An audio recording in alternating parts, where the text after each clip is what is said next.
दोस्तों नमस्कार। आज हम आप लोगों के लिए अपनी कहानी लेकर के आए हैं 55-072 डाउन नरकटियागंज पैसेंजर। ट्रेन चलने को ही थी कि अचानक दौड़ते हुए वो उसी जनरल बोगी में आ गई जिसमें संटुआ बैठा था। बहुत दिनों के बाद संटुआ आज अकेला ही निकला था गोरखपुर से घुगली जाने वाली 55-072 डाउन गोरखपुर नरकटियागंज पैसेंजर में बैठे सब यात्री अपने अपने मोबाइल में मस्त और एक दूसरे की खातिर अजनबी थे। आज संटू को घुगली जाना था। रिजर्वेशन नहीं मिला, सो जनरल डिब्बा में ही बैठना पड़ा। मगर यहाँ ऐसे हालात में उसे अचानक मिल जाना संटू की ज़िंदगी के लिए एक संजीवनी के समान था। ज़िंदगी भी कमबख्त कभी कभी अजीब से मोड़ पर ले आती है, ऐसे हालातों से सामना करवा देती है जिसकी कल्पना तो क्या कभी ख्याल भी नहीं कर सकते। वो आई और संटू के पास ही खाली जगह पर बैठ गई। ना उसकी तरफ देखी, ना संटुआ को पहचानने की कोशिश की, बस कुछ इंच की दूरी बनाकर चुपचाप आकर पास बैठ गई। अक्टूबर का महीना था। बाहर हल्की सी बारिश की फुहार पड़ने के कारण वो कुछ भीग सी गई थी। कनखियों से नज़र बचाकर संटुआ ने उसे देखा। उम्र के इस मोड़ पर भी एकदम वैसी की वैसी ही है। हाँ, कुछ भारी हो गई है, मगर इतनी भी नहीं कि उसकी सुंदरता में कोई कमी निकाल सके। संटू को बिना देखे उसने भी अपनी जेब से मोबाइल निकाली और फेसबुक तथा व्हाट्सएप की दुनिया में खो गई। अन्नू को देखकर संटू को कुछ आश्चर्य हुआ। उम्र का यही एक निशान उस पर नज़र आया कि आंखों पर चश्मा चढ़ गया था। चेहरे और सर पर संटू ने सफ़ेद बाल खोजने की कोशिश की, मगर उसे दिखे नहीं एक भी सफ़ेद बाल। संटू ने जल्दी से सर पर अपना कैप लगा लिया, क्योंकि इधर बालों की मेहंदी लगाए काफ़ी दिन हो गए थे। संटू के सर पर वैसे तो ज़्यादा सफ़ेद बाल नहीं थे, मगर इतने ज़रूर थे कि अगर वह गौर से देखती तो उसे नज़र आ ही जाते थे। संटुआ धीरे से उठा और बाथरूम में गया। पैंट की पिछली जेब में रखा कंघी निकाला, पर्स में रखा हुआ पेपर सोप निकाला और चेहरे को कई बार रगड़ रगड़ कर धोने के बाद कई सारे स्टाइल में मुंह बनाकर मोबाइल से सेल्फी खींचा और फिर उस सेल्फी को कई बार मोबाइल में जूम कर चेहरे को गौर से देखा। पसंद तो नहीं आया, मगर अजीब सा मुंह बनाकर उसने मोबाइल वापस पॉकेट में डाला और वापस अपनी जगह पर आकर बैठ गया। मगर वो मैडम तो उनौला स्टेशन आते आते खिड़की की तरफ से उसका बैग सरकाकर खुद खिड़की के पास जाकर बैठ चुकी थी। संटू को पूरी तरह देखा भी नहीं, बस बिना देखे ही कहा, सॉरी, भाग कर चढ़ी तो बारिश में कपड़े गीले हो गए हैं, कपड़े थोड़ा सूख जाए फिर अपनी जगह बैठ जाऊंगी। फिर वह अपने मोबाइल में लग गई। संटू की इच्छा जानने की कोशिश भी नहीं की। उसकी यही बात हमेशा बुरी लगती थी संटुआ को। फिर भी न जाने उसमें ऐसा क्या था कि आज तक संटू उसे एक पल के लिए भी भुला नहीं पाया है। एक वो थी कि 10 सालों में ही सब कुछ भूल गई। संटू ने सोचा, शायद अभी तक गौर नहीं की होगी, पहचान लेगी, थोड़ा मोटा हो गया हूँ ना, शायद इसीलिए पहचान नहीं पा रही है। उदास हो गया था संटुआ। सोचने लगा, जिसको वह जीवन में कभी भुला ही नहीं पाया, उसको उसका चेहरा ही याद नहीं रहा। माना कि शुरू से ही उसे पुरुषों से दूरी बनाकर रहने की आदत थी, मगर पहचाने भी नहीं, ऐसा कैसे हो सकता है। वो शादीशुदा है, संटू भी कहने के लिए विवाहित है। वह शुरू से ही जानती थी कि जातिगत बंधन तथा अमीरी गरीबी की खाई को पाट कर संटू के साथ रहना मुश्किल है, मगर इसका मतलब यह तो नहीं कि अपने ख्यालों को, अपने सपनों को जीना ही छोड़ दे। संटू की शुरू से ही एक तमन्ना थी कि कुछ पल खुलकर उसके साथ गुजारे। माहौल दोस्ताना ही हो, मगर हो तो सही। संटू के जीवन की एकमात्र वही स्वप्न सुंदरी आज ठीक उसके पास बैठी थी, जिसे उसने अपने दिल में तब बसा रखा था जब वह किसी भी लायक नहीं था। आज Facebook, WhatsApp, Instagram, Twitter, LinkedIn और तमाम सोशल मीडिया पर उसको दिन रात खोजता था, लेकिन उसका कहीं अता पता नहीं चल पा रहा था। वह उसके जानने पहचानने वाले सभी लोगों के सारे अकाउंट चोरी छुपे देखा करता।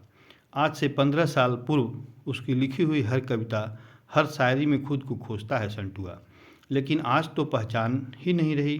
संटुआ सोचने लगा, माना कि हम लोगों में कभी ऐसा वैसा रिश्ता नहीं रहा, प्रेम संबंधों का इजहार तो हुआ, लेकिन मन के भाव आत्मा से आगे कभी देह तक न उतर सके। हाँ, वो हमेशा उसकी केयर करती थी और संटू उसकी केयर करता था। लखनऊ से नौकरी बदल कर आने के बाद तो संटू की शादी ही हो गई थी और वो कंपटीशन की दुनिया में संघर्ष करते हुए पीएचडी करके शिक्षक भी बन गया। फिर उसकी भी शादी हुई कहीं बनारस के आसपास। जब भी संटू उसके शहर गया उसकी सारी खबर ले आता। बस ऐसे ही ज़िंदगी गुजर रही थी। आधे घंटे से भी अधिक समय निकल चुका था।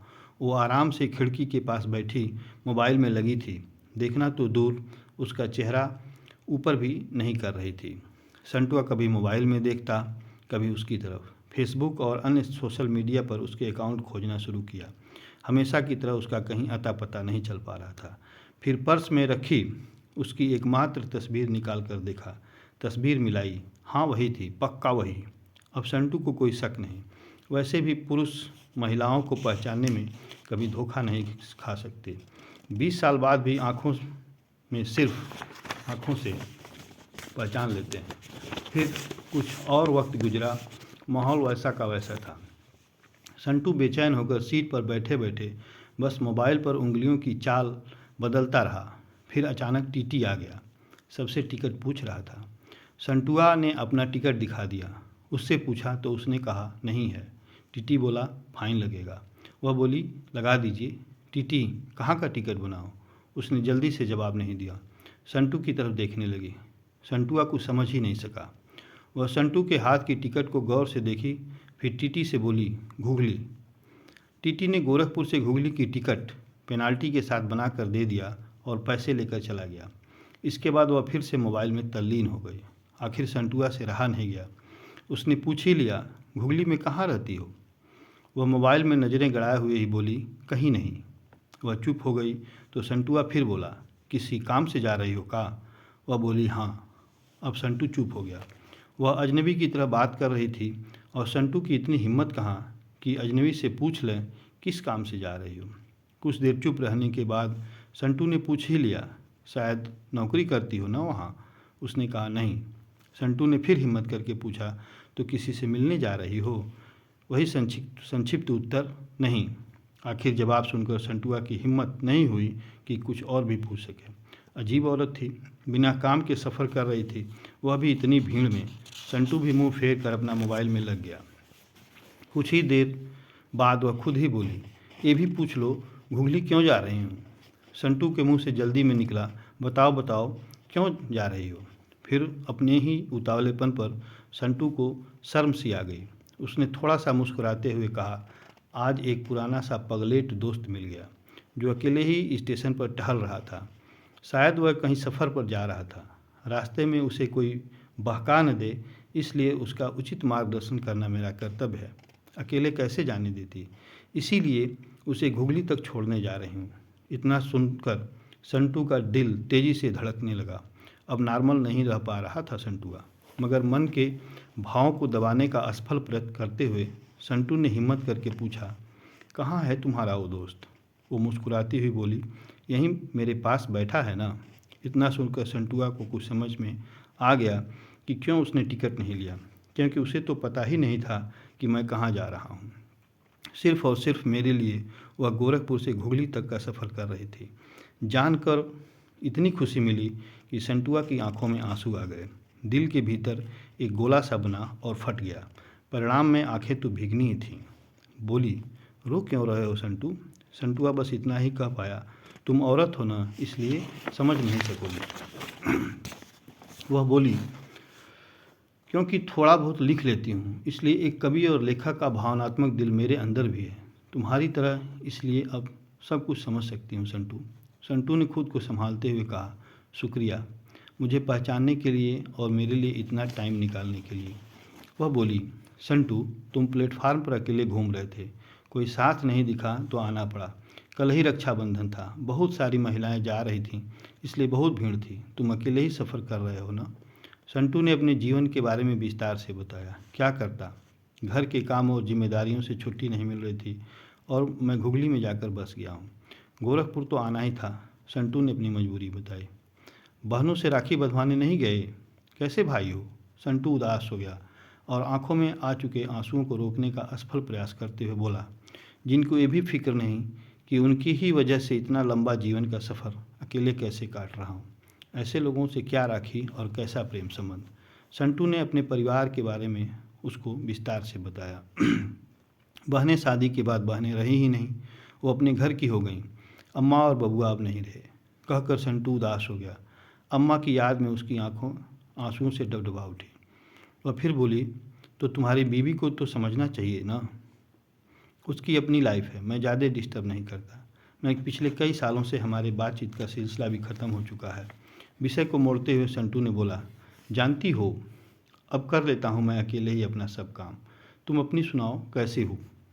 अच्छी हूँ, कट रही है मेरी ज़िंदगी। मुझे कभी याद करती भी हो कि नहीं, संटू ने हिम्मत करके पूछा। वो चुप हो गई। वह कुछ नहीं बोली तो संटू ने फिर से बोल पड़ा, सारी यूं ही पूछ लिया, अब तो परिपक्व हो गई हो, कर सकती हो ये सब बातें। उसने अपने ब्लाउज़ की बटन खोलकर गले में पहना वो मंगलसूत्र दिखाया जो संटुआ ने उसके लिए कभी बनवाया था।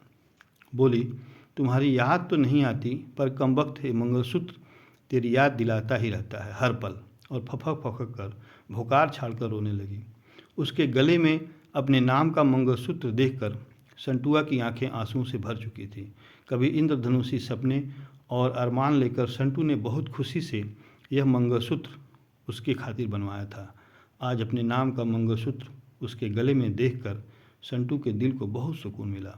वह बोला, कभी संपर्क क्यों नहीं की। वह बोली, डिस्टर्ब नहीं करना चाहती थी तुम्हें, तुम्हारी अपनी ज़िंदगी है और मेरी अपनी ज़िंदगी। संटू ने डरते डरते पूछा, तुम्हें छू लूँ। वह बोली, संटू, क्या तुमको पाप नहीं लगेगा। संटुआ बोल पड़ा, नहीं, छूने से पाप नहीं लगता है। और फिर संटू पिपराइच स्टेशन से घुगली तक उसका हाथ पकड़कर बैठा रहा। बहुत सी बातें हुई उन दोनों के बीच। एक दिन, वह दिन संटू की ज़िंदगी का एक ऐसा यादगार दिन था जिसे वह आखिरी सांस तक नहीं भुला पाया। संटू के साथ घुगली तक यात्रा करने के बाद वह पुनः गोरखपुर चली गई।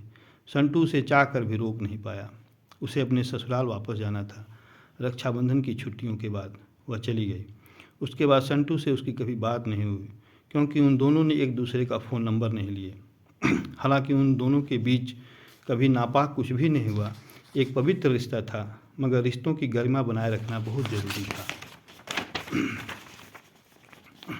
फिर ठीक 1 महीने बाद संटू ने अखबार में पढ़ा कि उसके झक्की पति ने शक और रुपयों के लालच में उसको ससुराल वाले घर से में ही जला दिए।